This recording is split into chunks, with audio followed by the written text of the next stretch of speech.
afternoon, lads and lassies. Irish Demon here, back with another video. Today we're going to be having a quick chat about a content creator that I look up to a lot and somebody who I just absolutely adore. I think he's fantastic. And that is Mr. Joe Rogan. Now, some people don't like Joe Rogan, and that's fine. I get that, and a lot of people think, he's just like just an outlet for bros, I've heard one person say. And that may be right. Sometimes bros need outlets too. But I've always enjoyed Rogan. I've always enjoyed his honesty. I've always enjoyed that he will ask the tough questions. He doesn't pander to anybody. He doesn't give people any leeway. And he's just a lot of fun. He's just a really fun dude. But what's gone on is, as you will have no doubt heard, he has moved exclusively to Spotify for his full-length interviews.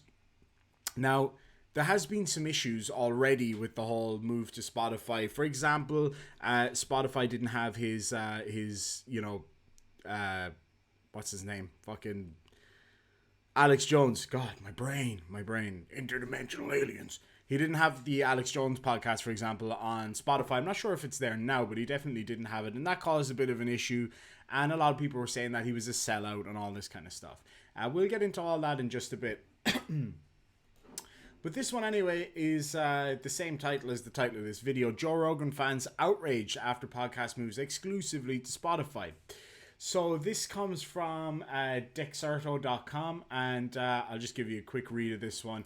Let me just bring it up here for you. All right, so fans of the Joe Rogan Experience podcast have been left frustrated after episode 1572 with Moxie Marlin Spike was uploaded exclusively to Spotify, with many feeling cheated by the apparent business move. Now, I just want to point out, this comes from the 3rd of December, last updated on the 4th, and today's the 9th, so it's not that long ago. It's just from a few days ago. But here's the thing. Any Joe Rogan fans have known about this for a long time. So people feeling outraged by it, I think is a bit unfair. You can actually go to Spotify and watch it for free. But I'll talk about that in a minute, why I don't particularly like that. But, anyway. So a lot of them say that they feel cheated by the apparent business move. I mean, he got what, $100 and something million? Of course he's going to take that, right? I mean, am I missing something? But I'm sure he still made a ton from his YouTube. But if you're getting paid up front $100 million without having to worry about being demonetized, because me getting demonetized, I lose 60 cents. Him getting demonetized, he lose hundreds of thousands of dollars. So Joe Rogan has become one of the most popular podcasters on YouTube, with his channel accumulating over 965 million views. That actually has gone up since this since this was posted, and 10 million subscribers since its launch in 2019. Rogan has become well known both on the internet and in celebrity spheres, and has hosted a wide variety of superstars such as the likes of Kanye West and Elon Musk.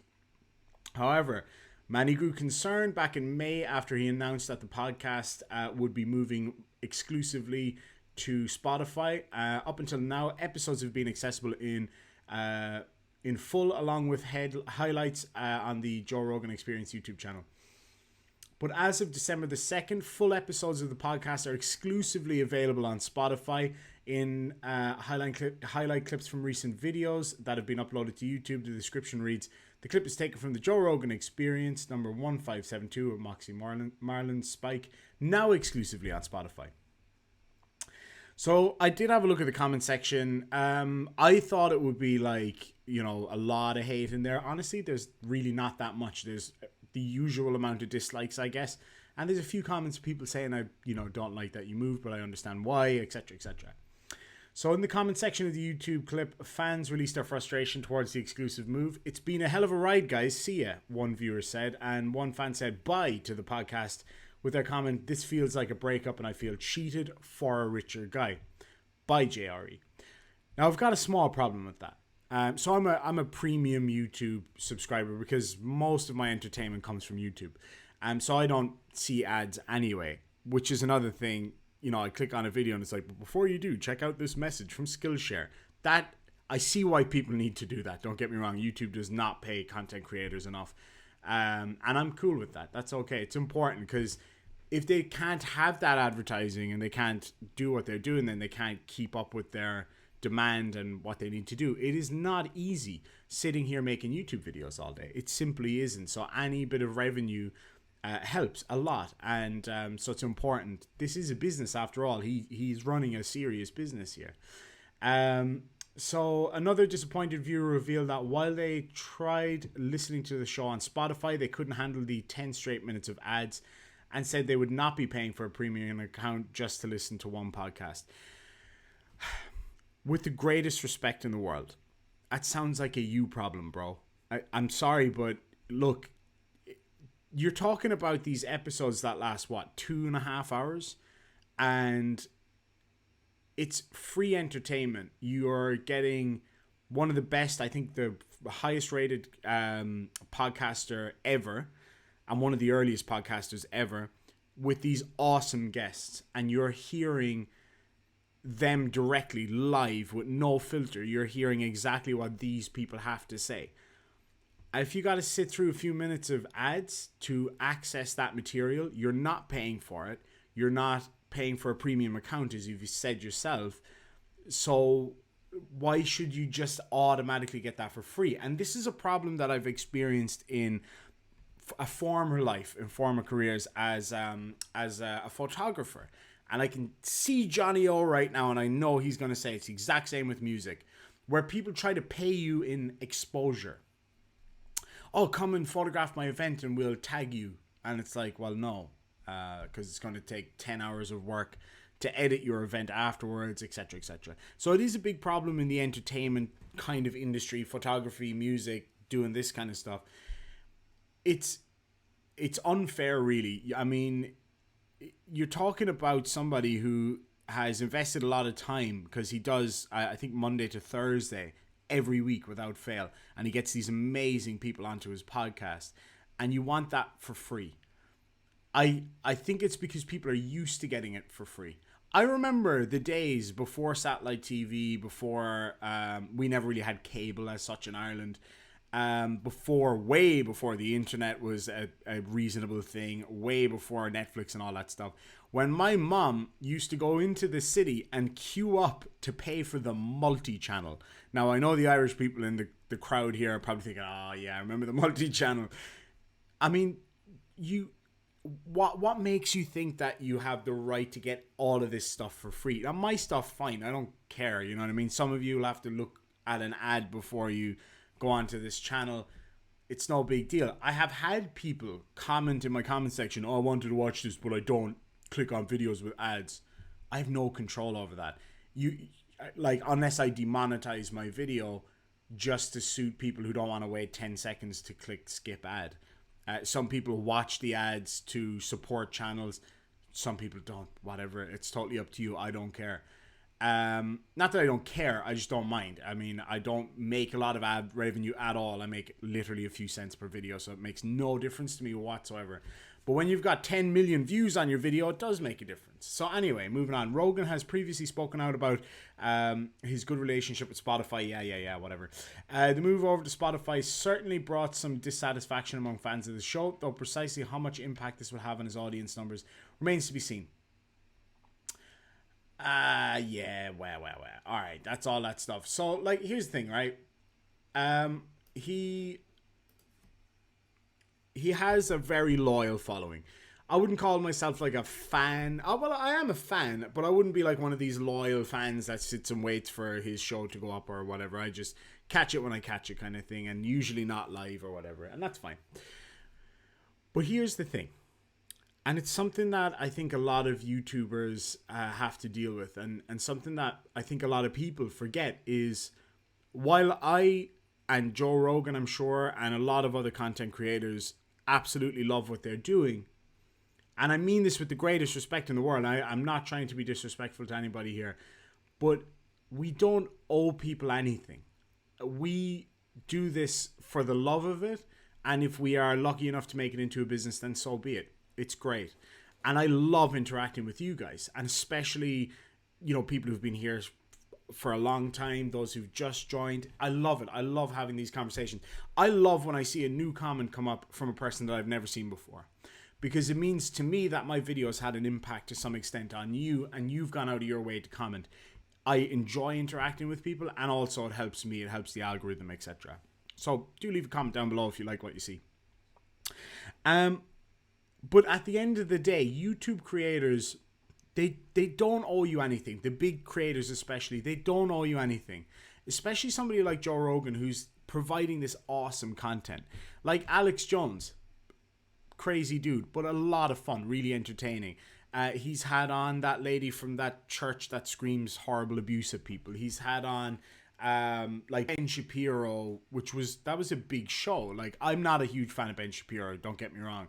But that was a big show for him because that's what his following likes or whatever. And so he needs to do what's best for him and his show. Do I think that moving to Spotify was the best idea? Maybe financially it was. But definitely there has been a lot of difficulty for him translating his views from YouTube over to Spotify. Let me give you a hot take here. I gotta be honest with all of the people who are whinging about Joe Rogan moving to Spotify.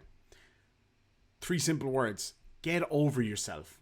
It's not a big deal. Spotify is free, just like YouTube. Download it. If you really like his content, go watch his content. Support the guy who has given you awesome content for 10 years, 11 years now. Support that guy. It doesn't matter if it's on YouTube or not.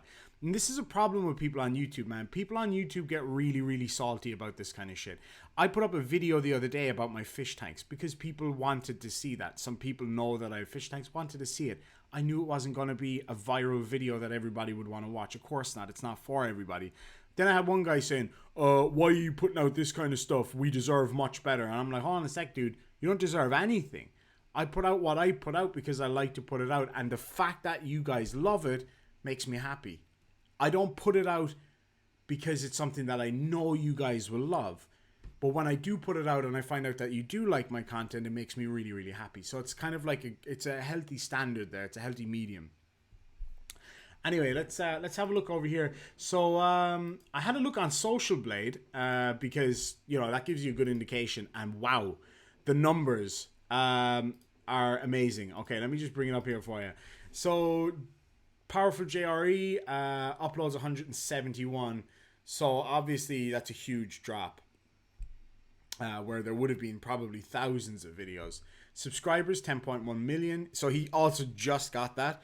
So that means he just got his diamond YouTube thing, which is kind of poetic justice in a way. Video views 921 million plus. It's actually more now. It's up over 1 billion now. But here's the thing, right? As you can see over here, he has dropped 1.856 billion with a B video views. That is unbelievable. I mean, you can see it down here back on the 2nd, so just before the switch over to Spotify, or the day of the switch over. It dropped 1.8 billion views, and then you go back and you see the metrics back here. That is from him deleting those videos. So I went and I had a look at his YouTube channel to see what the situation was. And if you go down, it is all the clips. And then you go back and there are some of the older videos back here. Matthew McConaughey, Mike Tyson, etc. But that's it. There's not a lot there. So I did check. The Alex Jones one's still up there. Post Malone, Kevin Hart, all that stuff is still up there. But a lot of it is gone. So you go back and there's just not as much there. Here's the thing. There's still tons of content there. So there we go. You go back and that's it. That is all the videos that are there. So, yeah, man. Look, he made a business decision. That was up to him. You're talking millions and millions, hundreds of millions of dollars. We don't have a right to tell him he can't do that. We don't have a right to say, oh, I don't like this, Joe. I'm not going to watch it anymore. Where? You're acting like a fucking baby. If you got a problem with this, now you might have a problem with it on a fundamental level, but still, that's a you problem. This guy is making this awesome content for a long time, puts a lot of work into it, knows what he's talking about, and you get it for free for like 2.5, 3 hours, 4 or 5 days a week. or whatever it is. I don't know how often he puts them up, but whatever, it doesn't really matter. You're getting all this awesome content, so you don't really have the right to tell him what he can and can't do, where he can and can't post. What I would ask people in this scenario, people who are complaining about this, how much have you paid Joe Rogan for the content that he's given you, the now thousands of hours, like 4,000 hours of content? I've watched hundreds of hours of Joe Rogan over the past 10 years, but I have never paid a dime. I might have viewed an ad or two, but I've never paid a dime. I got a lot more out of that than he did from me. So I think it's important to just bear that in mind. The one downside, the main downside that I see to Spotify is the fact that there's no comment section. That's somewhere where when I was listening to the podcast, usually I listen back afterwards. I would be scrolling through the comments, and like a lot of you guys do with other videos, I'd be scrolling through the comments and, you know, seeing what people have to say, seeing what people think. And I learned so much from those comment sections that I never would have known. So that's a bit of a downside. But other than that, it's the exact same content, and it's also free. So it's not like you have to pay. I get it. Ads are annoying. Nobody likes ads. But if you're not paying for something, they have to make their revenue some way, and that's how they do it. So it's kind of like I wouldn't even call it a double-edged sword. It's just part of how it goes. I mean, you can't expect everything for free all the time. And that's just how she goes. That's the way she goes, bud. Anyway, thank you so much, lads and lassies, for coming along, having a listen to me talk about this thing. Just bear in mind, Joe Rogan is a 10 million subscriber YouTuber. I'm not, and most of my buddies aren't. So do, you know, support your local channel. Hit the like button, leave a comment. Every little bit helps, guys. It really, really does. I'm never going to get to Joe Rogan numbers, I have no doubt, but I would like to grow as much as I can. So hit that like button. Make sure you leave a comment down below. If you haven't subscribed already, do so. I'll be covering more things like this, current affairs and things, and still doing my other kind of creative videos. So with that, lads and lassies, go me to market and sláinte.